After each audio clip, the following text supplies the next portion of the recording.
Bonjour à tous, je vous propose de démarrer. Donc déjà pour nous présenter, Pierre Tenaillot et Quentin Baumier. Bonjour. Nous sommes d'EY et nous intervenons sur des sujets autour de l'expérience client, de l'innovation, de l'intelligence artificielle et du digital. Moi j'ai en charge l'équipe EY Studio Plus à Paris pour les services financiers. EY Studio Plus, c'est notre marque qui regroupe toutes les compétences autour du marketing, du digital, de la tech et l'innovation. Donc aujourd'hui, on va vous parler de relations clients à l'ère de l'IA générative. L'objectif, c'est de commencer par vous restituer l'étude qu'on a pu mener auprès de clients et de clients finaux et de nos clients sur les investissements autour de l'intelligence artificielle qui sont menés en ce moment sur le marché. Pierre, je te laisse la parole. Oui. Alors, l'idée, c'est de dire que déjà les clients ils sont prêts à utiliser l'IA. Aujourd'hui, c'est quelque chose qui est devenu relativement mature. Il faut savoir qu'il y a plus d'un quart de la population française qui utilise régulièrement ChatGPT. On dépasse les 50% chez les jeunes, même si aujourd'hui il y a beaucoup d'usages qui sont récréatifs. De plus en plus, ils vont utiliser ces technologies dans un cadre de relation avec une entreprise. C'est le chiffre qu'on a mis tout à droite. Il y a 46% des clients qui sont à l'aise avec l'idée d'utiliser l'IA. Donc pourquoi Parce qu'on est en recherche d'autonomie, on est en recherche de disponibilité de l'information. À un moment, on pensait qu'il y avait un sujet d'instantanéité. Or, on se rend compte au fur et à mesure que les gens ils ont une attention qui est très volatile. Et l'avantage de l'IA, c'est qu'elle n'oublie pas. Et donc, je peux démarrer une conversation, peu importe le canal, et la reprendre à tout moment derrière et avoir un traitement dans la durée. Ce qui est moins le cas quand j'ai un interlocuteur humain. En revanche, ce dont on s'aperçoit, et vous en avez peut-être conscience, c'est que même si les gens sont de plus en plus prêts à utiliser l'IA et l'utilisent dans leur quotidien, notamment pour des sujets assurantiels, donc quand ils utilisent des services financiers, ils souhaitent avoir un accès à un conseiller. Et ça reste très important. Il y a 9 personnes sur 10 qui veulent être rassurées et savoir que quand elles ont un besoin, il y aura quelqu'un qui va pouvoir être là pour les aider, pour les accompagner, pour répondre. Donc voilà, c'est l'IA oui, mais il faut quand même avoir un service humain derrière.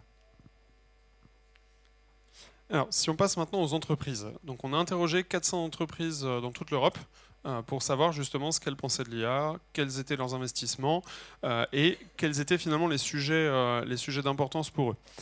Ce qui ressort, c'est qu'on a un tiers des dirigeants des services financiers qui connaissent globalement bien l'IA générative et l'IA agentique. Donc ça, c'est un aspect qui est très important parce que ça veut dire qu'aujourd'hui, on a quand même une entreprise sur trois qui comprend les enjeux derrière l'agentic AI et donc l'intérêt finalement d'investir. Mais pour autant, ça ne veut pas dire que toutes les entreprises sont prêtes. On a aussi un tiers des entreprises qui aujourd'hui considèrent que leur entreprise n'est pas prête. Alors, d'un point de vue technique, mais aussi d'un point de vue organisationnel pour affronter tous les défis autour de l'IA. Et enfin, on a quasiment 2 tiers des entreprises qui considèrent aujourd'hui que leur organisation n'a pas suffisamment anticipé les risques autour de l'intelligence artificielle et de l'IA générative en particulier. Ça, c'est un vrai sujet aujourd'hui sur lequel nous on insiste. C'est que c'est bien de connaître la technologie, c'est bien d'être prêt d'un point de vue organisationnel, mais si on n'est pas prêt d'un point de vue gestion des risques, on s'expose quand même à faire n'importe quoi avec de l'intelligence artificielle. Et donc c'est pour ça que aujourd'hui, dans les investissements qu'on peut voir sur le marché, il faut être très précautionneux sur comment est-ce qu'on y va et quels sont les sujets sur lesquels on va investir. En parallèle de ça, donc on voit aujourd'hui que, que pour les assureurs, on a 42% qui investissent déjà dans l'IA générative. Au-delà de la hype qu'il peut y avoir de dire j'investis dans l'IA générative, on va vous présenter quelques cas d'usage un peu plus loin où on a des assureurs qui font vraiment des choses avec de l'IA générative, des choses qui sont mises en production, qui sont à disposition de clients, qui sont à disposition de collaborateurs. Donc c'est pour ça que moi, quand on parle d'investissement dans l'IA, moi je suis toujours très prudent pour dépasser justement juste le POC qui est dans un coin, qui tourne tout seul et qui au final apporte peu de valeur pour les collaborateurs parce que exposé à personne. Donc ça c'est vraiment un point important, c'est de se dire l'investissement c'est bien et il y a beaucoup d'entreprises qui investissent, ce que je disais 42%, mais quand même il faut garder en tête que ça doit toujours avoir du concret derrière parce que sinon c'est pas utilisé. Et donc c'est un investissement qui sert à rien. Autre point à avoir en tête, les insurtech. On le voit beaucoup aujourd'hui, elles ont toutes l'IA sur les lèvres. Aujourd'hui, on a 75% des insurtech qui ont intégré ou qui ont investi de l'IA dans leur solution. Et ça, c'est pareil. Ça veut dire que derrière, il faut être bien conscient des limites de ce que ça apporte, ne pas croire toutes les promesses qui peuvent être faites par de l'IA, et être bien sûr que c'est maîtrisé et qu'il y a un vrai retour sur investissement. Aujourd'hui, on a beaucoup d'IA qui vient maquiller juste de l'analyse de données, et c'est pas grave, hein, l'analyse de données, ça peut être très performant, on n'a pas forcément besoin d'avoir de l'IA générative derrière. Et enfin, le dernier point qui ressort de l'étude, c'est qu'aujourd'hui, les investissements sont concentrés quand même sur quasiment les 2/3 sur des sujets autour de la gestion de sinistres et de la relation client. C'est pareil, encore une fois, l'idée c'est d'avoir le plus d'impact possible et de s'assurer que l'IA, en fait, elle va permettre d'aller chercher plus de confort pour l'utilisateur, plus de confort pour le client, plus de performance dans la façon dont on interagit avec le client, pour diminuer les temps de traitement, pour augmenter la qualité des interactions qu'on peut avoir. Et donc ça, c'est pareil, on va vous l'exposer juste après. Donc on l'a dit, beaucoup de cas d'usage aujourd'hui prioritaires sont orientés autour de la partie sinistre, gestion. On est plutôt sur une recherche avec l'IA d'efficacité opérationnelle et beaucoup de travail sur la partie risque.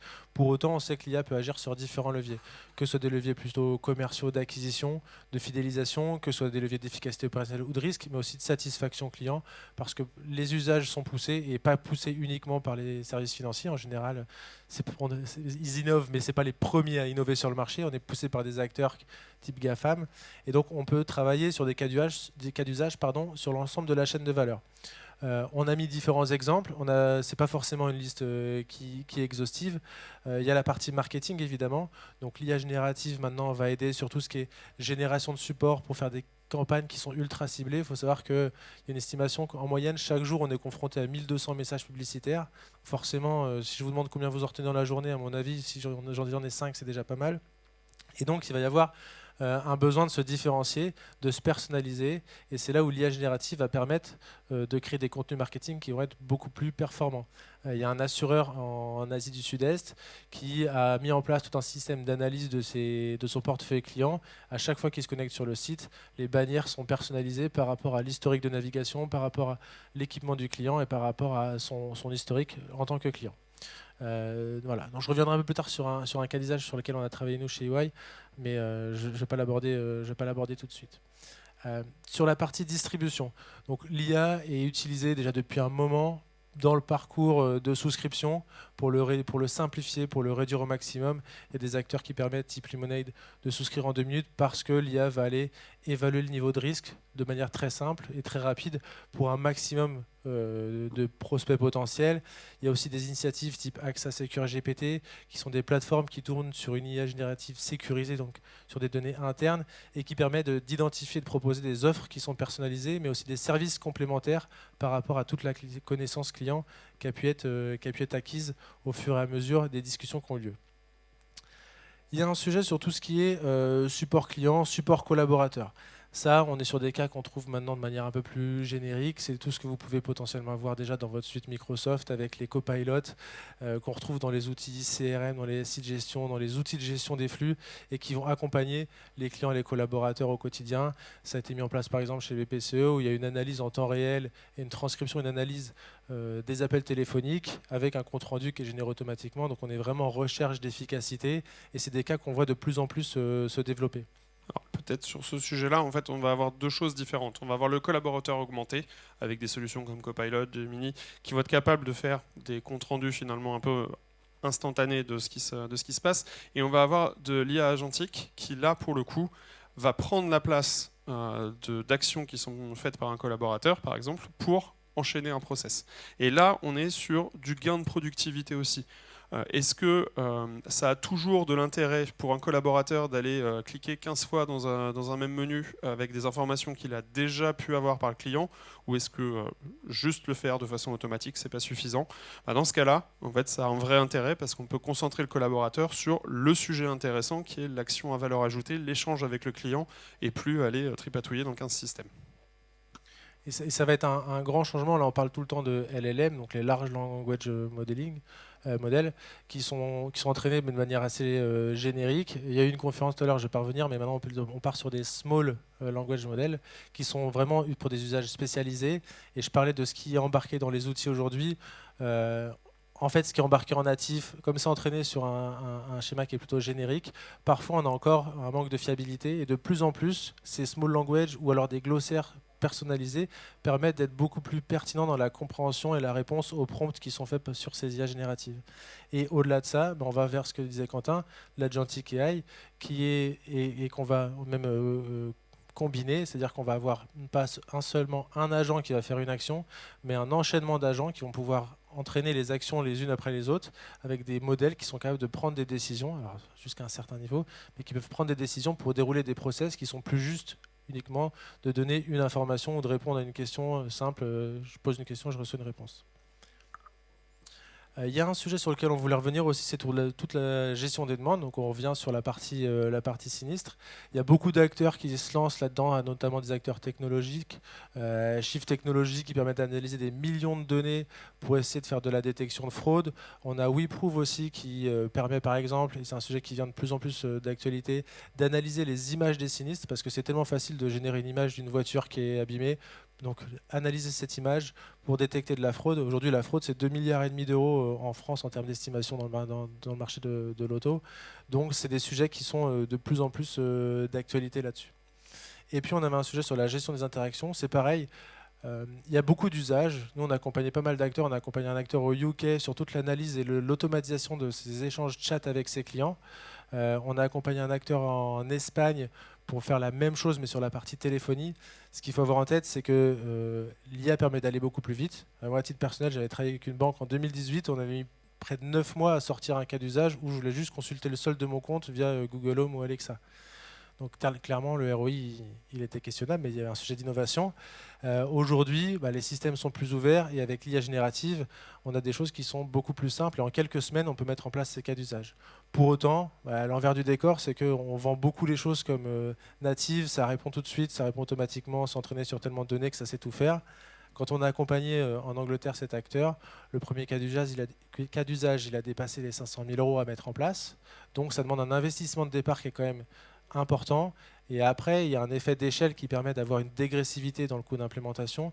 Mais il ne faut pas penser que ces technologies elles sont activables non plus de cette façon-là, bien qu'elles aient un potentiel. Donc il y a toujours un effet de volume aussi à aller chercher et réfléchir au cas d'usage qu'on veut mettre en place. Je parlais de l'acteur en Espagne qu'on a accompagné. On avait identifié avec eux plus de 200 cas d'usage où on se disait que l'IA pourrait simplifier, voire automatiser la totalité du process. Au final, il n'y en a qu'une centaine qui ont été travaillées, déployées. Mais c'est sur cette centaine-là, il y avait du volume et on était entre 30 à 70% de niveau d'automatisation des conversations avec les clients. Donc il y avait aussi un vrai ROI à aller chercher. Il faut pas oublier cette notion d'ROI et on ne peut pas faire de l'IA pour faire de l'IA comme ça a été la mode il n'y a pas si longtemps que ça. Je pense que sur cette partie, c'est bon. On avait quelques autres exemples, mais c'est pareil, c'est plutôt, je vais en prendre 2-3 juste pour illustrer des points spécifiques. Il y a il y a Allstate. Allstate, ils ont mis en place en fait un modèle qui se basait sur ChatGPT. Ils étaient super contents, ça répondait à énormément de questions clients tous les jours. Et en fait, ils se sont rendus compte dans la durée que, comme ils avaient pas mal de discussions qui étaient sur les sinistres, leur modèle n'était pas du tout développé pour être empathique. Et donc en fait, la tonalité des réponses n'était pas du tout adaptée à la situation du client. Le modèle était là pour répondre, apporter la réponse, et il ne se souciait pas du tout de l'aspect émotif de la demande que pouvait avoir le client. Et donc, ils ont dû travailler pour adapter ce modèle-là et pour pouvoir se dire, je ne fais pas de l'IA juste pour traiter mes problématiques personnellement en tant qu'assureur, mais je fais aussi de l'IA pour m'adapter à mes besoins clients. Il y a le cas de USAA. Alors, c'est intéressant, c'est qu'eux, ils ont pris un parti pris de se dire, pour l'instant, l'IA, je ne vais pas la mettre à disposition de mes clients, mais je vais beaucoup travailler sur des modèles d'IA qui vont servir des usages internes. Et donc, ils ont lancé des grands plans de formation et ils ont mis beaucoup de cas d'usage IA qui sont là pour aider les conseillers dans le traitement de la relation client, mais pas directement à destination du client. Et donc, en termes de stratégie sur l'utilisation et la mise en place de cas d'usage, c'est aussi intéressant. Quelques points d'attention. Il y a un assureur aux États-Unis qui a eu des ennuis il y a quelques temps. Ça a été révélé qu'ils ont traité 300 000 demandes de sinistres en moins de 2 mois. Et en fait, il mettait moins de 2 secondes à traiter la demande de sinistre, à dire si c'était bon ou pas bon. Forcément, quand je suis client et que ma demande de sinistre elle est refusée et que je sais qu'il y a une analyse de moins de 2 secondes sur mon dossier, ça passe pas très bien en termes d'image. Donc il y a aussi tous ces aspects-là, encore une fois, à prendre en compte. C'est que l'IA, ça a un gros potentiel, ça permet de générer beaucoup d'efficacité, mais il y a tout l'aspect client et la façon dont c'est communiqué, la façon dont c'est partagé avec le client, le niveau de transparence, et là l'AI Act va sûrement aider, qui est important aussi à intégrer. Alors, on va passer à une démo qui a été développée par EY sur la gestion de sinistres. Donc, on va dérouler l'ensemble de la démo. L'idée, ce qu'on voulait vous faire toucher du doigt, en fait, c'est que la première étape, qui est finalement l'analyse de l'image, l'analyse du sinistre, la déclaration en elle-même, ça fait longtemps qu'on le voit. Là où ça commence à être intéressant, c'est qu'on va pouvoir dérouler le process de bout en bout, c'est-à-dire avoir une première analyse du sinistre, être capable de le chiffrer, et ensuite être capable d'orienter le client au regard de la prise en charge qui est proposée par l'assureur vers le bon réparateur. Et même jusqu'à prendre rendez-vous avec le bon réparateur. Donc là, en fait, ce que l'on veut vous faire toucher du doigt, c'est qu'on va de plus en plus loin dans la capacité finalement de l'IA générative à aller chercher de la valeur pour le client. Est-ce qu'on a besoin sur des sinistres simples type une aile cabossée d'aller avec un expert, une analyse du sinistre qui va être poussé, qui va coûter cher, si au final de toute façon on sait que le client paiera juste sa franchise et puis derrière fera réparer chez un réparateur agréé? Non, pas forcément. Donc c'est là que toute la performance, toute l'efficience de l'IA générative sont intéressantes à aller chercher, et donc c'est ce qu'on voulait vous montrer. Bon. Quand on vous a déjà un peu raconté l'histoire, c'est un prototype qu'on a fait, donc forcément on est quelque chose qui n'est pas branché sur des systèmes, c'est plus simple. On l'a fait en quelques jours, on estime qu'en production il faudrait 5-6 mois pour le mettre en place. Donc on voit, je renseigne quelques informations basiques sur mon véhicule, je peux uploader une photo, j'ai une analyse d'image donc, avec de l'OCR qui va, et donc je mets une couche par-dessus d'analyse qui va me permettre d'aller identifier de manière le plus précise possible mes zones de... Ça marche, ouais. Mais voilà, mes zones sinistrées.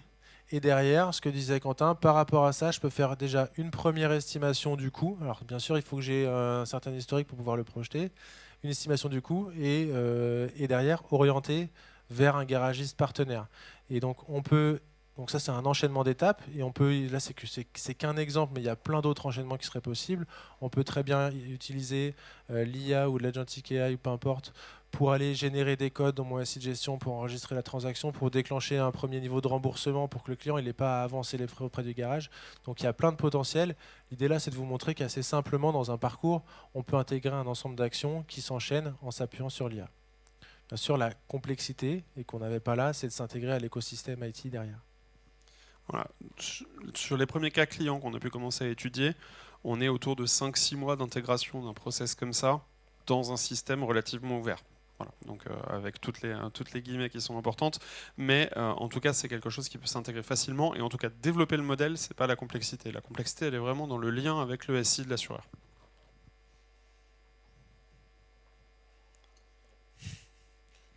Alors, si on en vient aux difficultés, craintes qui sont aujourd'hui communes sur tous les modèles d'IA, la première des choses, ça va être la responsabilité.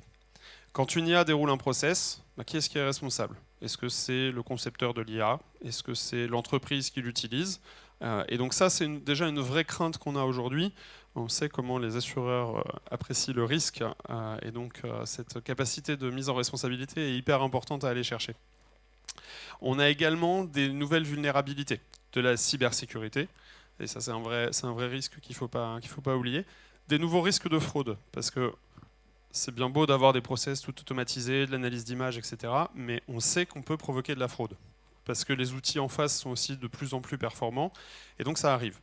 Il n'y a pas de raison qu'il y ait plus de fraude qu'avant, mais il faut quand même la monitorer et s'assurer qu'on ne dépasse pas ce qu'on connaissait aujourd'hui en termes de prise en charge de sinistres, etc.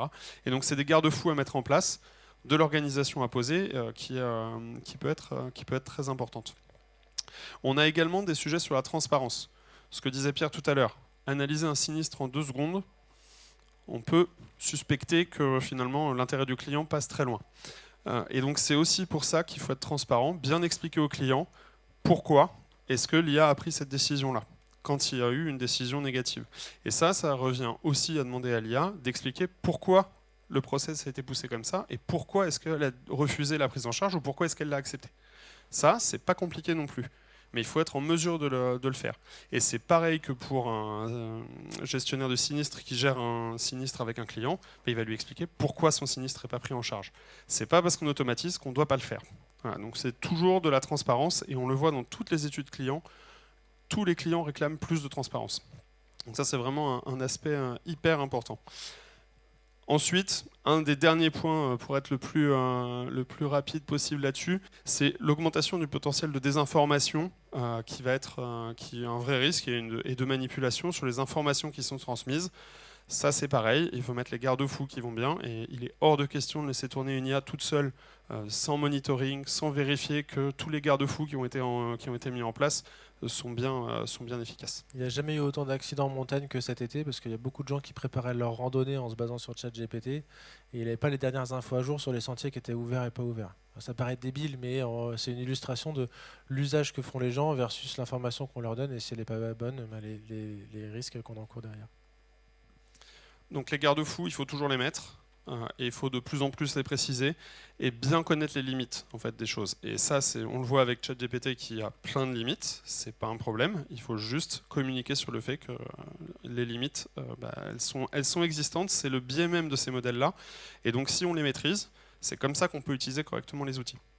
Et je ne sais pas si vous avez vu hier, il y a un sondage qui est paru dans les journaux sur justement les jeunes qui font à 90% une confiance aveugle au modèle de ChatGPT, aux réponses de ChatGPT. Quand on connaît la capacité d'hallucination des modèles d'IA générative, c'est quand même un peu inquiétant. Donc ça, c'est des choses qui sont à éduquer. Et c'est finalement le dernier point, c'est la compétence des collaborateurs. S'assurer qu'ils sont bien formés. Ça va leur permettre aussi de prendre cette vague-là, de bien comprendre les outils avec lesquels ils vont cohabiter, avec lesquels ils vont travailler. Et c'est au prix de cette formation qu'on va être capable de transformer l'ensemble de la culture d'entreprise. Alors, sur les messages clés, donc, je commencerai par le dernier. L'IA, elle est déjà présente aujourd'hui. Tout le monde dans son téléphone aujourd'hui a déjà de l'IA. Et donc finalement, ça ne va pas changer. Ce qui reste finalement le plus important à garder en tête, c'est d'avoir un bon équilibre entre l'humain et la technologie. L'humain ne pourra jamais être remplacé à 100%, ce n'est pas le but. Le but, c'est d'aller enrichir finalement la relation qu'on peut avoir, l'efficience dans ce qu'on fait, pour être le plus efficace possible. Et l'efficacité, elle n'est pas juste monétaire, c'est pas ça, c'est aussi de l'efficacité dans l'expérience du client. Et c'est ça qu'il faut comprendre. Borner l'intelligence artificielle à plus de productivité, c'est oublier tout ce qu'elle peut amener quand on fait de la relation client, quand on parle à un client et qu'on peut se focaliser sur ses vrais problèmes, mettre de l'empathie là où on a besoin, c'est là qu'on réussit en termes d'expérience client, c'est pas en allant tout automatiser à 100%. Donc ça, c'est pareil, c'est quelque chose sur lequel il faut bien insister. Et c'est pareil, ne pas faire de l'IA pour faire de l'IA, mais bien travailler les cas d'usage qu'on va mettre en place. Les cas d'usage, s'ils sont bien identifiés et qu'on est clair sur ce qu'on attend du cas d'usage derrière, c'est là où on va pouvoir réussir l'implémentation et passer à l'échelle. Est-ce que vous avez des questions ? Alors du coup, comme il n'y a pas de questions, j'en profite. Je voulais revenir sur un asset sur lequel on a travaillé récemment et qu'on teste avec les acteurs du retail et j'espère bientôt avec les acteurs de l'assurance. C'est le fait de se dire, aujourd'hui, les marques ont beaucoup travaillé, donc on revient sur le sujet marketing, les marques ont beaucoup travaillé leur image par rapport à un référencement et donc par rapport à ce qui se passe dans Google, dans Bing et tous ces moteurs de recherche.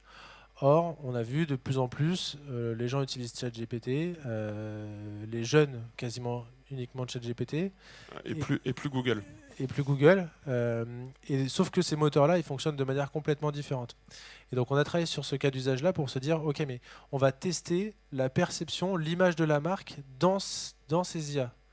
Comment la marque, elle est perçue dans ChatGPT, comment elle est perçue dans Perplexity. Et en fait, on se rend compte que je peux être très très bien référencé dans Google, avoir une très bonne image, des avis Trustpilot et tout qui sont super. Et pour autant, quand je me fais prompter sur ChatGPT, quand je me fais prompter sur Perplexity, il y a des choses qui ressortent et que je ne maîtrise absolument pas aujourd'hui.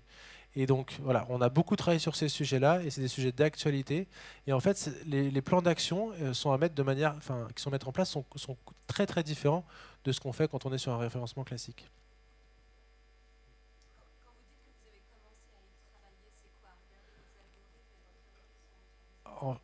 Alors on était plus loin que ça. Donc quand je disais on a construit un outil qui permet d'aller tester l'image de votre marque. Donc on fait plein de prompts, on teste l'image, on sait comment, parce que c'est pareil, ChatGPT et Perplexity, je cite ces deux-là parce que c'est les deux qu'on a pris en exemple, ils n'ont pas exactement les mêmes critères, comme sur le référencement. Et donc on va évaluer comment est perçue l'entreprise, comment est perçue la marque, comment est perçu un produit par rapport à d'autres produits ou d'autres marques concurrentes. Et on va pouvoir après sortir un plan d'action pour identifier ce qu'il faut faire. Je prends un exemple, on l'a fait avec une marque de mode très connue récemment. Et en fait, ils se sont rendus compte, grâce à cette analyse, qu'il y avait une vidéo sur YouTube qui générait extrêmement de mauvaises pubs. Et ça, ils étaient passés complètement à côté et ça ressortait pas du tout dans le référencement. Et pourtant, dans le chat GPT, quand ils étaient promptés, il y avait plein de fois où ça ressortait pas ou alors ça ressortait négativement, notamment à cause de cette donnée-là.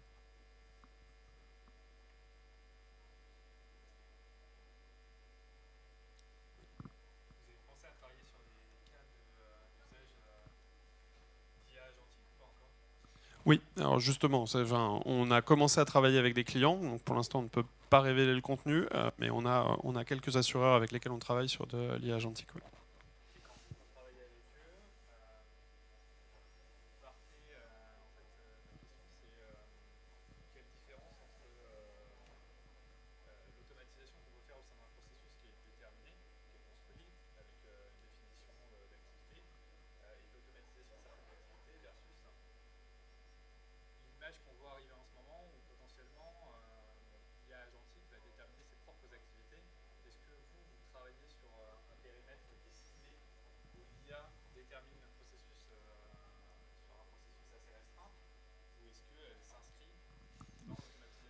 Oui. Alors, je vais redémarrer déjà par l'automatisation. Je ne sais pas si vous vous souvenez, quand le RPA est arrivé sur le marché, c'était révolutionnaire, ça allait tout changer, on allait tout automatiser, c'était parfait. Bon, quelques années après, le bilan n'est pas si positif que ça, et on continue à faire de l'automatisation dans les applicatifs sans passer par le RPA. Pour moi, l'Agentic AI, c'est la même chose. Dire l'Agentic AI va automatiser son propre process, faire ses modélisations, etc., j'y crois pas un instant. En tout cas avec la technologie actuelle qu'on a. Parce qu'on a besoin de la cadrer, justement pour éviter les hallucinations, justement pour mettre des garde-fous dont je parlais tout à l'heure. Et ça, si on ne le cadre pas suffisamment, on s'expose à ce que ça dérape complètement. À la fin, c'est quand même un client ou un collaborateur qui est derrière, et donc l'impact, il peut être hyper négatif pour le business. Et ça, c'est un risque que l'entreprise ne peut pas se permettre de prendre aujourd'hui. Donc il faut maîtriser ce qu'on fait. Et maîtriser, ça veut dire que ce n'est pas une boîte noire. Et donc pour ne pas avoir une boîte noire, il faut quand même maîtriser un minimum la modélisation du processus et s'assurer que ce que l'Agentic AI peut prendre comme décision, c'est cadré, avec des critères, et pas la faire réfléchir toute seule. Je pense que c'était déjà l'étape d'après en fait sur cette partie-là. Aujourd'hui déjà c'est réussir à automatiser le process avec de l'IA pour simplifier les choses.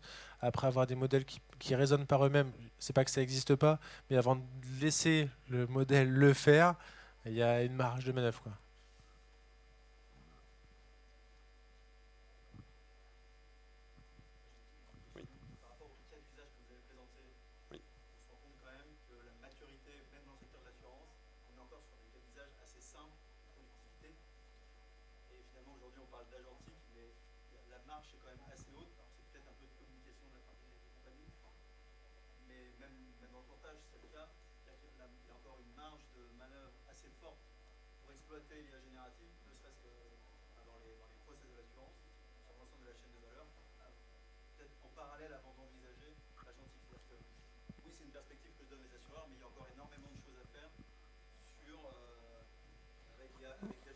Alors, justement, en fait, un point important, c'est que l'IA, ça travaille à partir de data. Il faut déjà avoir des datas de qualité, des applicatifs qui fonctionnent, qui tournent bien et qui sont capables de s'ouvrir à ce genre d'outils pour pouvoir le faire et passer à l'échelle. On peut rester sur des petits use cases qui tournent dans leur coin, mais ça ne permet pas de passer à l'échelle. À pouvoir passer à l'échelle avec de la donnée propre, des outils qui sont correctement ouverts, etc., ça nécessite énormément de travail. Donc ça veut dire que les plans de transformation IT qu'on voit aujourd'hui dans l'assurance, ils doivent se poursuivre. On doit avoir un chantier à côté qui commence à avancer sur l'IA, qui travaille des cas d'usage, etc., mais tant que l'IT n'aura pas été transformé pour s'ouvrir plus, En fait, on restera sur des cas d'usage qui sont qui ont peu d'envergure et qui sont peu ambitieux parce que en fait, l'IA pourra pas fonctionner dessus. Et la plupart des exemples qu'on a cités, c'était pas de l'agentic AI, c'était de l'IA générative, mais pas agentic. Donc oui, c'est bien parce que les gens aujourd'hui, on est plutôt à travailler l'IA générative dans une préparation de cas d'usage agentique qui sont encore un peu à creuser.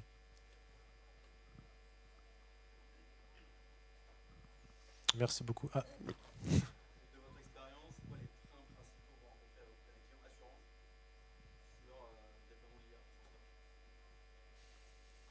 Ouais. Je dirais deux points. La culture, à ne pas avoir peur, sensibiliser les collaborateurs qui comprennent en fait ce qui va être fait. Et le deuxième point, c'est l'IT. L'IT, alors pas au sens des équipes qui ont pas envie de changer, mais au sens de l'environnement, de l'écosystème technique qui peut être un frein en tout cas à l'adoption d'IA générative.